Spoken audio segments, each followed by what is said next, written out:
Midweek Murders contains graphic and explicit content. Listener discretion is advised. I have a mildly amusing too. Oh yeah, tell me. I was watching Not Going Out. It's the sitcom with Lee Mack in it. And this episode was all about a pub quiz. And one of the questions on the pub quiz was pi, the mathematical number, is 3.14. But what is the next number in the sequence? And one of the characters was like, what kind of insufferable know-it-all knows anything more than 3.14? And I was like, 3.1416. Me, I'm that kind of insufferable know-it-all. I am a bit surprised, but I'm also not surprised. Well, I shouldn't be surprised. I'm a little bit insulted.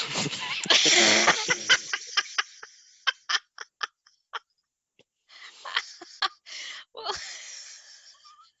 it is funny because you make fun of know-it-alls sometimes, or you do it sarcastically, but I know deep inside you do want to actually correct me. No. You do that unsarcastically sometimes as well. It's not deep inside at all. It's just brimming beneath the surface. Fair enough. Fair enough.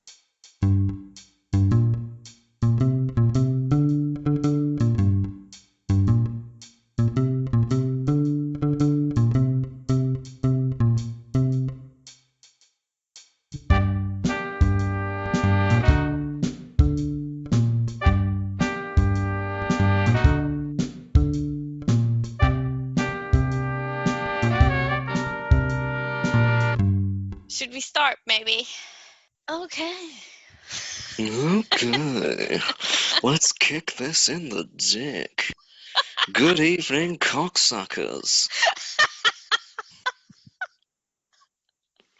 I might keep that in. Maybe I shouldn't, but I don't care anymore. It's Wednesday, which means that it's time to talk about crime. I'm your host. No, you're listening to Midweek. Fucking shit! Kick it in the You dick! have one job. I have all the jobs. That's the joke.jpg. You're listening to Midweek Murders, and I'm your host, Sandra. I'm your host, Joe. Bye-bye. Kaplow. I got my information from Wikipedia, 4 separate BBC articles, which will be on the blog, on the website, Midweek Murders. Midweek Murders. It's on the blog. Midweekmurders.netlify.app, a blog post on crime and investigation, an article in Yorkshire Evening Post. Yorkshire? Yorkshire. An article in Yorkshire Evening Post by David Bruce, and an article in The Guardian by Martin Wainwright. Also, one of my sources is a BBC News article. Also, the WikiWikiWa, the National Archives, which documents Her Majesty's Court's records. A journal article titled Hair as a Source of Forensic Evidence in Murder Investigations. And whatwhenhow.com that reminded me all that I'd forgotten about plastic bag striations. Ooh. So this week we're going to talk about the murder of Leanne Tiernan. And Leanne Tiernan was a happy, chocolate-loving 16-year-old, which one of those apply to you? You're right, I am a 16-year-old. I was thinking about chocolate-loving. I know, that was the joke. And Leanne Tiernan was Christmas shopping in Leeds city centre with her best friend Sarah on the 26th of November in the year 2000. In the year 2000. That was a Conan O'Brien sketch. You're welcome. And that is why there was no canned laughter afterwards. They had taken a bus back to the suburb of Bramley, where they lived, at approximately 4:30 p.m. Leanne and Sarah had begun their walk home together, but parted ways at Huffley Lane, where Sarah watched her friend walk towards the wooded area of Huffley Gill. When Sarah had returned home, she phoned Leanne's house on the landline and was told that Leanne wasn't home yet. You remember when we had landlines? James asked me the other day if I ever call Munich on the landline. I was like, James, what's a landline? I quite like the idea of a landline, but I know that if I installed one, it would only ever be telemarketers or my mum, who would just call me on my mobile if I ignored the landline anyway. That's moms for you. Leanne's mother tried calling her cell phone at 5:20 p.m., but nobody answered. She tried calling again, but this time the call dropped after just 4 rings. At 7 p.m., Leanne's mother called the police to report her daughter missing. The search for Leanne started immediately, but the area of Huffley Gill consisted of extremely varied terrain, which made the search very difficult. The police inquest, headed by Detective Superintendent Chris Gregg, not the Greg Pasties person. No, that was weak. Move on. Yeah, it was. I don't even know what I was supposed to be going with that, but all right. Calculated her probable route with the help of Sarah, who was the last person to have seen Leanne on the 26th. They went door to door along this route, searching 955 houses and countless other buildings for any clue as to where Leanne could be. I've got some actual numbers on the countless other things, just to put into context the size of this search. Okay, yeah. 1,400 houses were questioned. Oh, God. 800 sheds or garages were searched. 150 commercial properties were searched, so shops and stuff like that. 12 search warrants were issued. And I don't know if you know, but a search warrant needs to be authorised by a judge, which means that the police officers need an evidence base to be able to get a search warrant approved. So they take time and they take money and they take effort, and they got 12 of them. Usually it's hard enough to get one. 140 male DNA samples were taken. A 3-mile section of a canal was searched, including 2 of those 3 miles where the canal was drained to 1 metre of water. So the search was absolutely massive. I also wrote down that they searched 32 drain shafts. Yeah, and they got help from lots of different organisations to locate hidden drains and old drains that aren't in service anymore. They really did quite a thorough job. Yeah. On the 4th of December, police released a facial composite of a man that had been spotted walking his dog in the Huffley Gill area at the time of Leanne's disappearance. And I actually looked up the composite, and it is quite similar to the man that was responsible for Leanne's disappearance and death. I looked into this a little bit more, and he was actually spotted in the area like an hour before Leanne went missing. I'm a bit surprised that somebody saw him, and I'm also a bit surprised that they could remember kind of what the face looked like.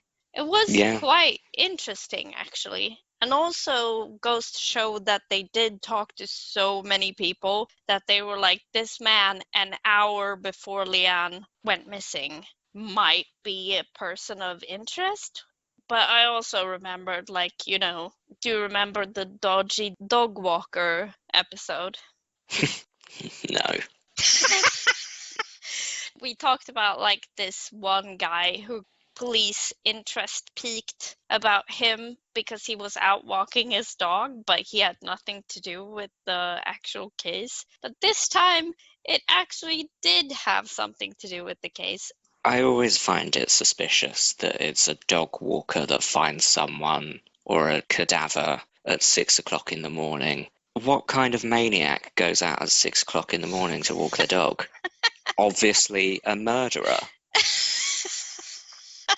Ollie would like that, but that's not He the case for wouldn't. you. He complains if I have to take him out too early. Oh, that's why he's so perfect for you, because he's so old. Yeah, screw getting a puppy. Ugh. Could you imagine? Couldn't imagine, because puppies are a lot of work. I mean, it's bad enough anyway. I have to take him out 4 times a day. But when he gets the shits and it's at 3 o'clock in the morning, Yeah. I ain't invested in that life. This dog owning business has just reaffirmed for me the fact that I do not want children. Well, you chose to have a dog. I know, and he's great company for about 10 minutes every day.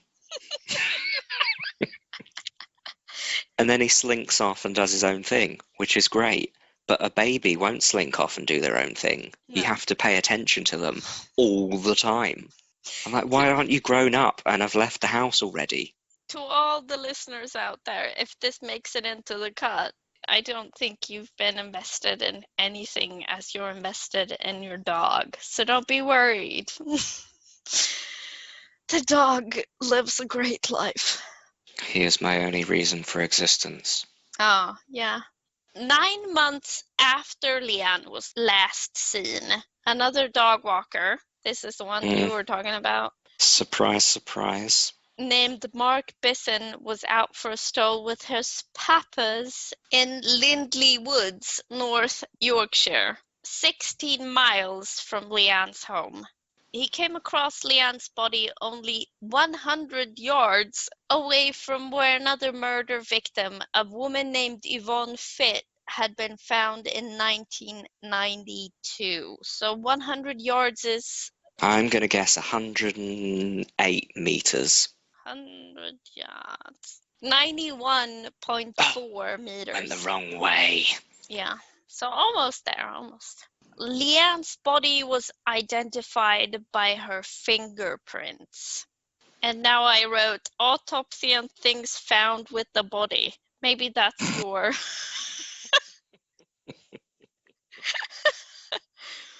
What was found with Leanne's body? A lot forensically. So we can start with the fingerprints. So they identified her body by fingerprints, but obviously most likely she wasn't on the fingerprint database. So they would have taken comparison prints of objects in her house that she likely would have touched. Okay. I have a question about that. See. I think I saw Captain Marvel recently, again. Oh, here we go. I'm expecting this to be highly reliable. And Nick Fury lifted a fingerprint with a piece of tape from his ID card because somebody else touched it. But I've always been believing, because of movies again, that you have to warm it up or something. So it depends on what surface the fingerprint is on, which will determine which technique that you need to use. But most of the time, if it's a solid surface, a desk, a pen, an ID card, anything that's not like a carrier bag or something, you need to use a different technique for a carrier bag. But anything that's a non-malleable surface, all you need to do to recover the fingerprint is dust it with a specific powder and then literally lift it with a bit of clear tape. Okay, so you have to dust it first. Yes. You won't be able to recover a fingerprint unless the fingerprint is left in dust already. So unless your fingerprint is on a surface that you can visually see the fingerprint. So, for example, one of the best case scenarios for a scene of crime officer is a carjacking where the car is a manual transmission and has a chrome or metallic gearbox, because you'll have extra sweat because of the adrenaline, and the metal is non-absorbent, so you can get perfect fingerprints from a metal gearbox just from the sweat. I think that they would dust it anyway, but you can visually see that fingerprint already, so you know it's there. So you can't actually lift the fingerprint with tape unless you can already see it.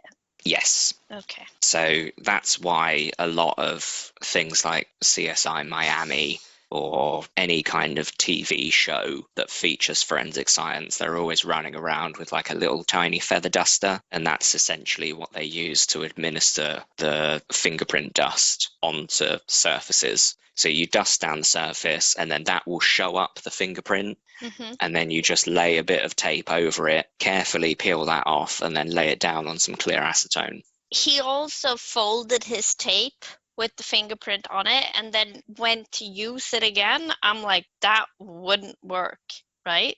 If you close the tape over the fingerprint and then reopen to use the tape again, you won't be able to use that fingerprint. No, that's what I thought as well. I was like, this doesn't make sense. So yeah, that would be the fingerprint. We've covered that. We can tick that. Lovely. Good job.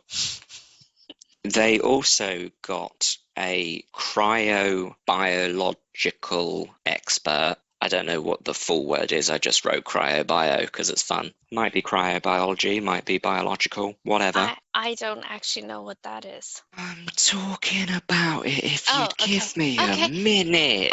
Fine. All right. I mean, to be fair, I would expect you to know what this is because it has Greek stems. Let's do the easy ones. What's ology? I did this in Swedish, so fuck you, but... Okay, so what's eulogy? It's the study of. I was going to say the learning of, but that's incorrect. That's the same thing, isn't it? Then bio. Bio is life. Yeah, living things, isn't it? So far we've got the study of living things. And then cryo. No, wait. You'll kick yourself because I know it's in there. Yeah, I will. I wasn't expecting a pop quiz, okay? Well, we need to mix these up a bit. Murder, murder, murder. That's all you talk about.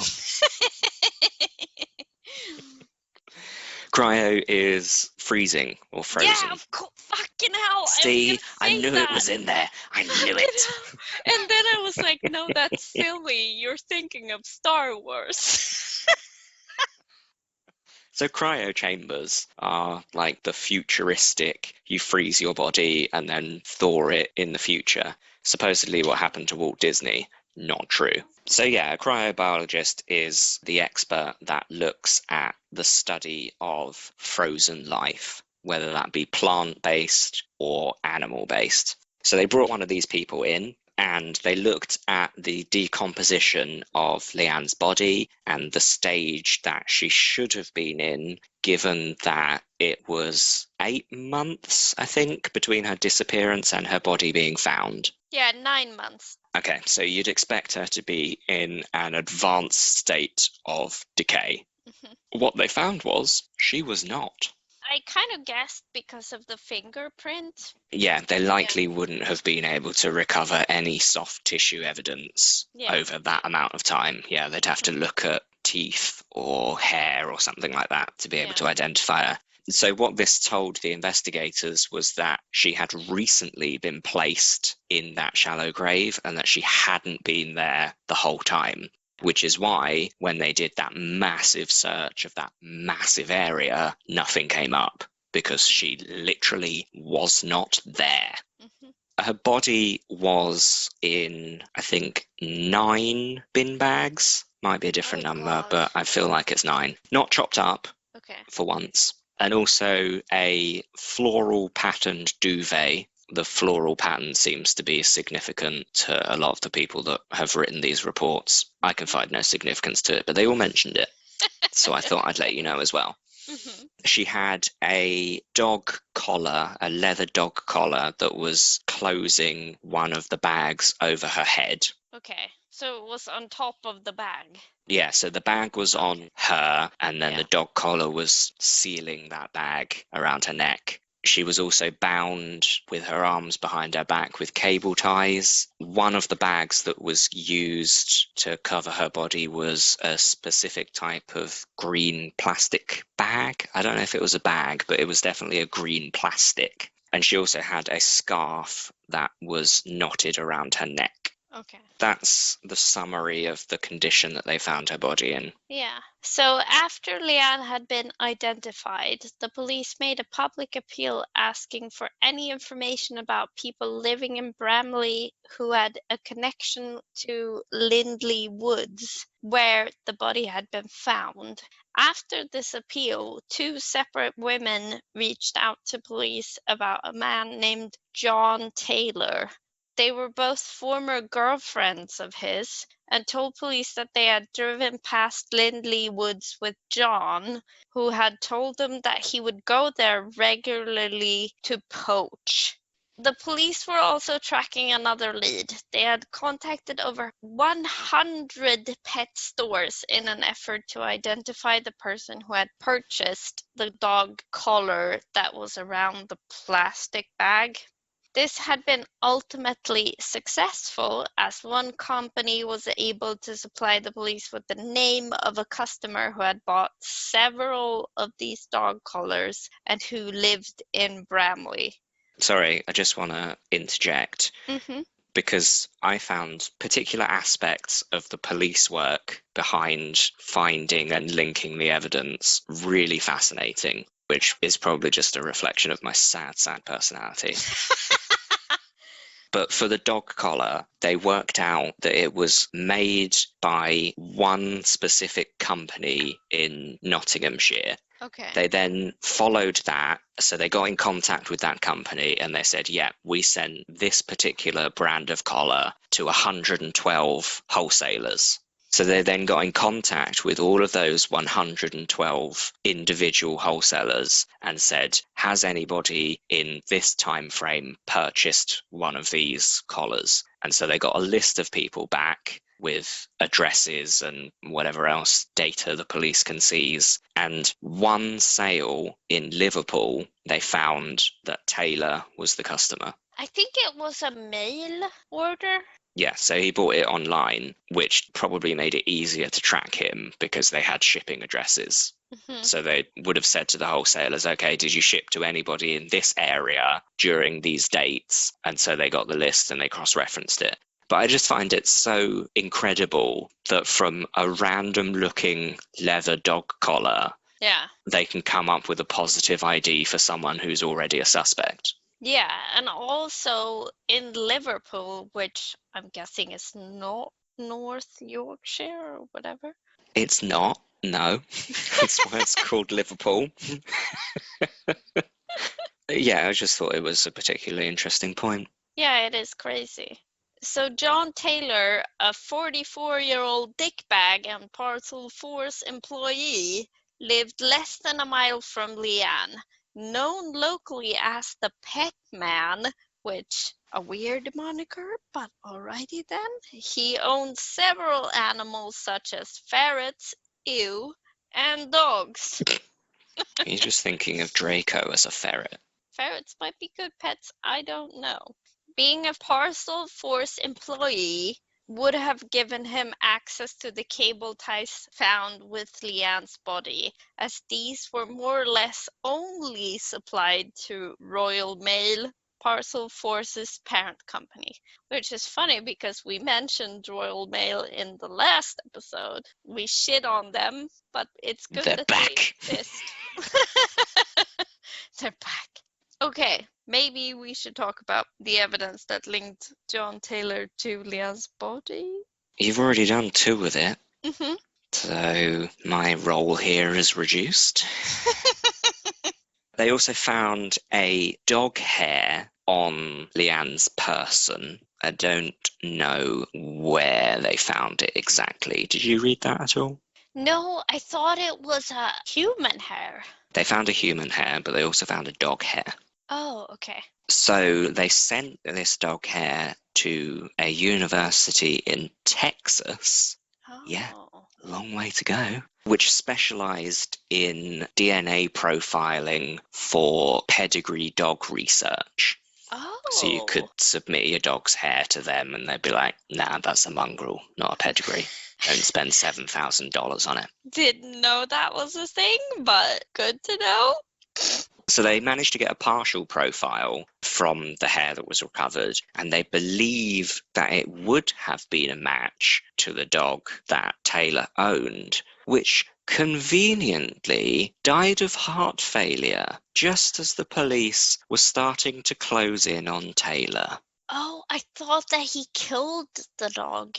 That was why I said it laced with sarcasm. Sorry.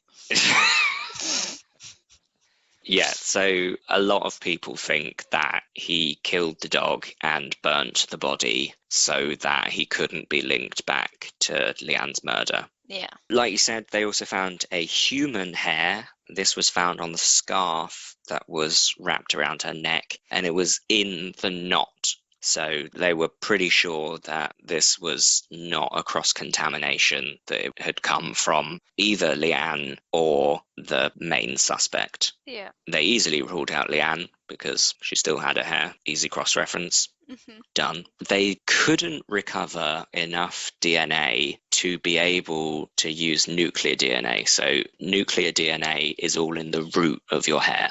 So if you pluck a hair out, the only way that it can be matched by nuclear DNA is if it's still got its root attached.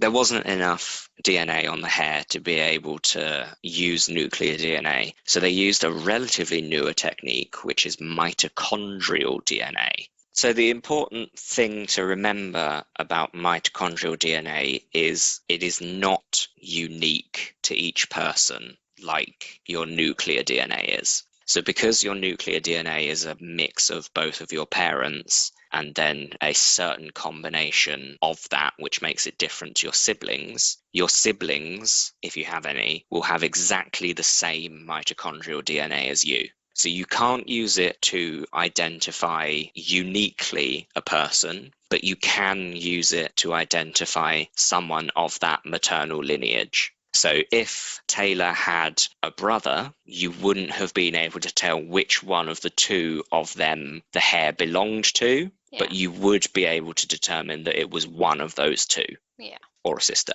Yeah.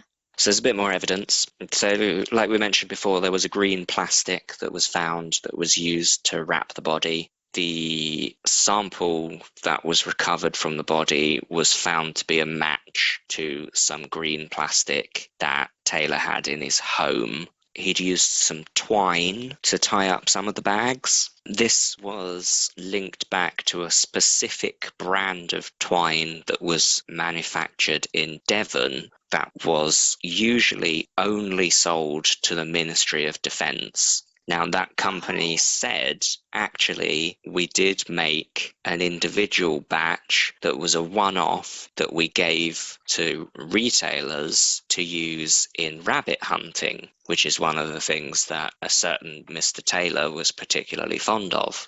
They managed to link the twine that was found on the body to the twine that was found in his house and link it back to that specific one manufacturer to be able to connect the dots. So pretty impressive stuff there as well. Yeah, crazy. You think that it's crazy, but to be fair, both fibre ID, so the twine, and plastic ID can be done just by microscopy. This is a weird question, maybe, but this can't be ruled as circumstantial, right? No. No. It's a direct link between the body and source material found in his home.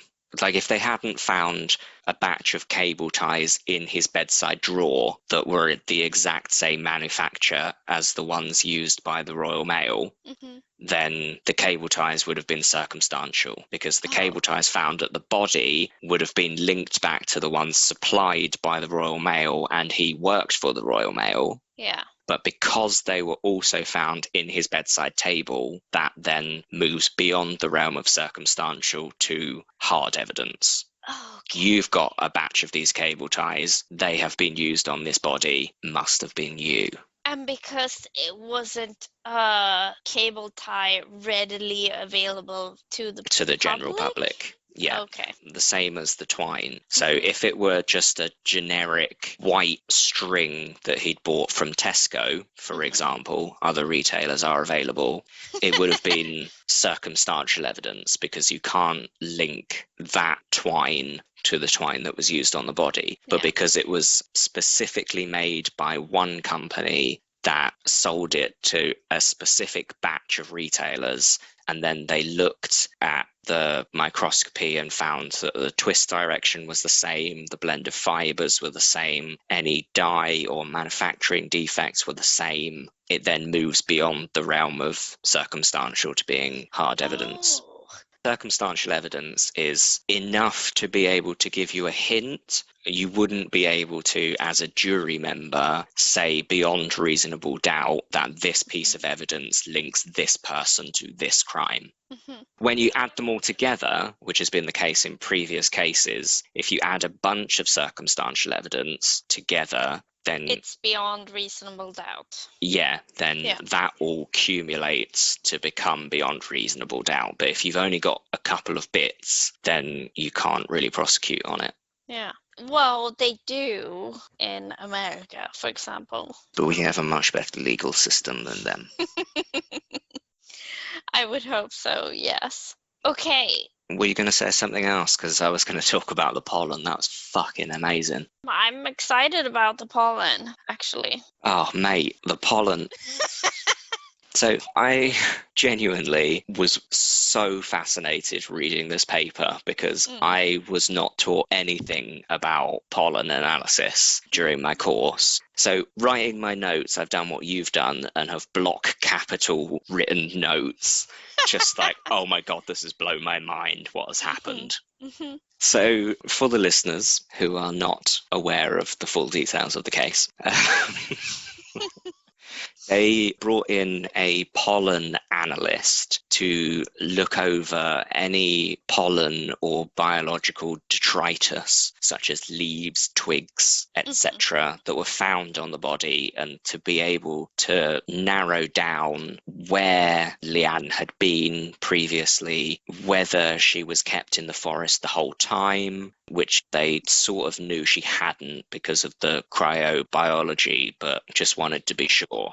I think that's probably why they were able to, and also did all of the analysis of the body, because she still had soft tissue. It's much, much easier to get the approval and financial backing to be able to do all of these kind of wacky out there tests when you've got some kind of evidential basis to go by. Yeah. They probably wouldn't have even bothered looking at the pollen if she was in a 9-month state of decay that they would expect to see. Yeah. So they took samples from her hair. She had some charcoal-like deposits and other stuff in her hair. Other stuff. They took swabs of her nasal cavity and found some evidence on the bed covering, the aforementioned floral bed covering that she was covered in. Yeah.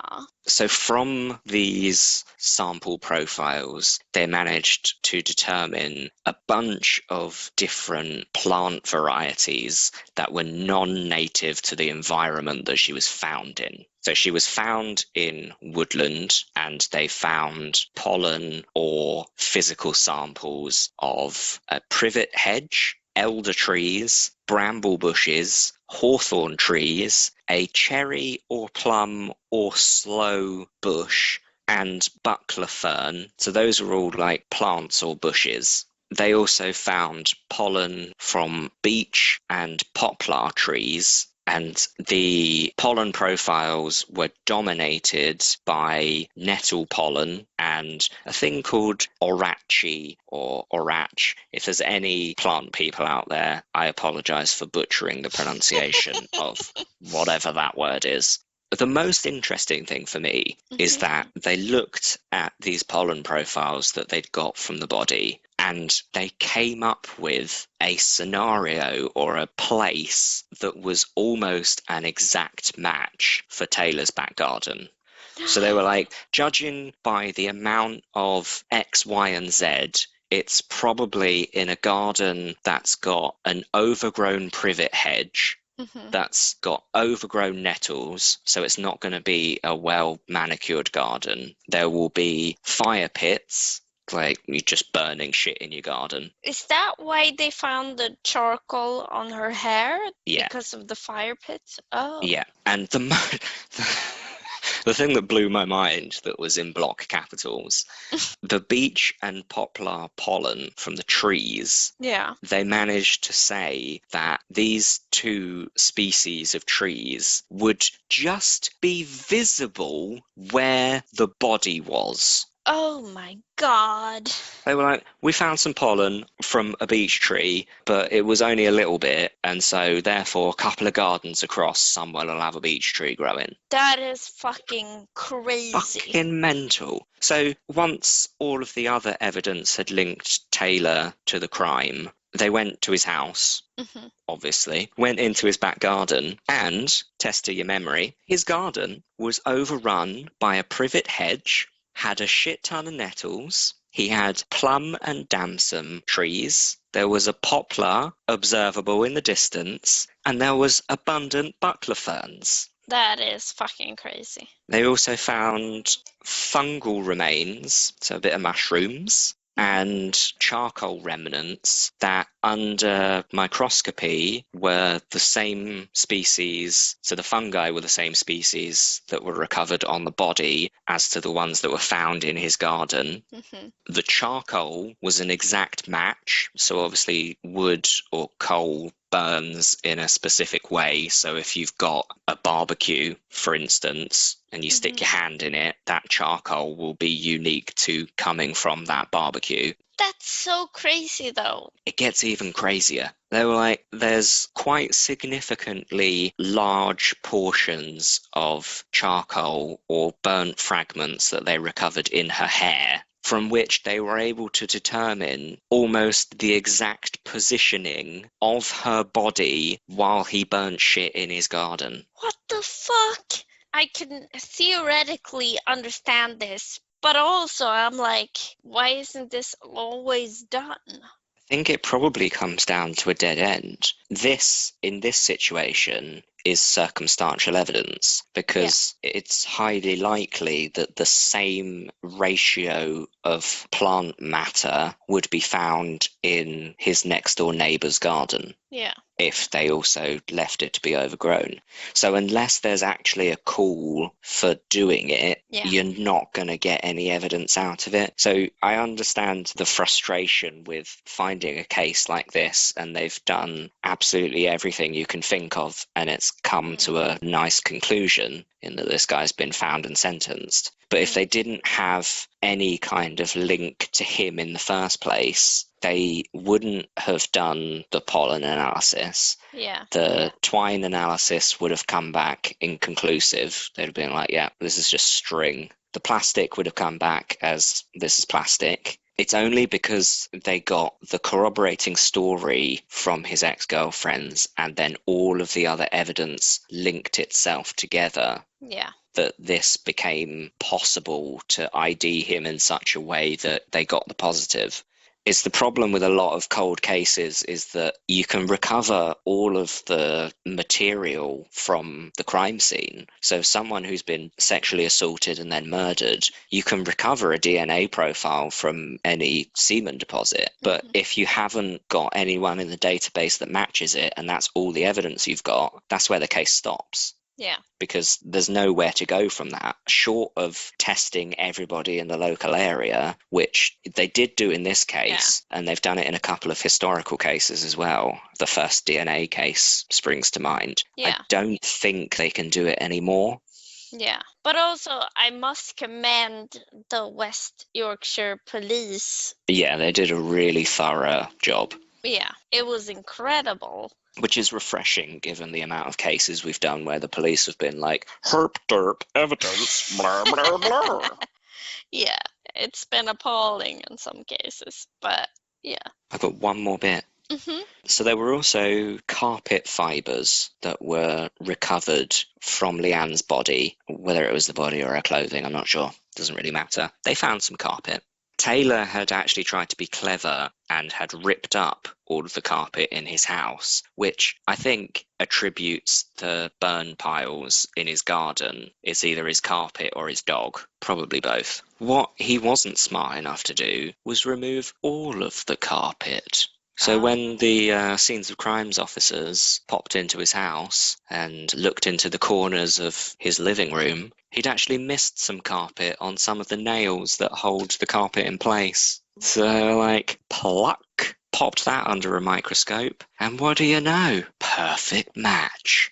Kablamo. Wait, perfect match for what? For the blood? No, the carpet. The carpet found on her body was the perfect match to the remnants of the carpet that was found in his house. So they were like, she was in here, brah. Yeah. Yeah, just do a little mic drop, because now I've finished the evidence. I'm out. It's all you. It was a lot of fucking evidence. It was crazy. I know, right? I'm fucking parched. I read some of it on the Wikipedia page, but that doesn't really encompass all of the actual evidence that was there. Nah, you need a bit of me. Yeah. Yeah.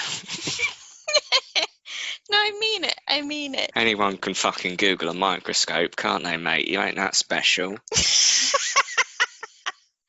So, only 1 month after Leanne's body had been found, John Taylor was charged with her murder. He pleaded guilty, and at the trial, the judge stated that John was a dangerous sexual sadist who should expect to spend the rest of his life in custody. When police added his DNA to their database, he was linked to 2 rape cases in 1988 and 1989, one of which had occurred on the same footpath where Leanne had been abducted. Taylor was found guilty of these and received 2 further life sentences because of these rapes. Okay. So thank you so much for listening to Midweek Murders. Special thanks to Jim and Jordan. We appreciate you. Thank you. Okay, bye-bye. Ciao, pal.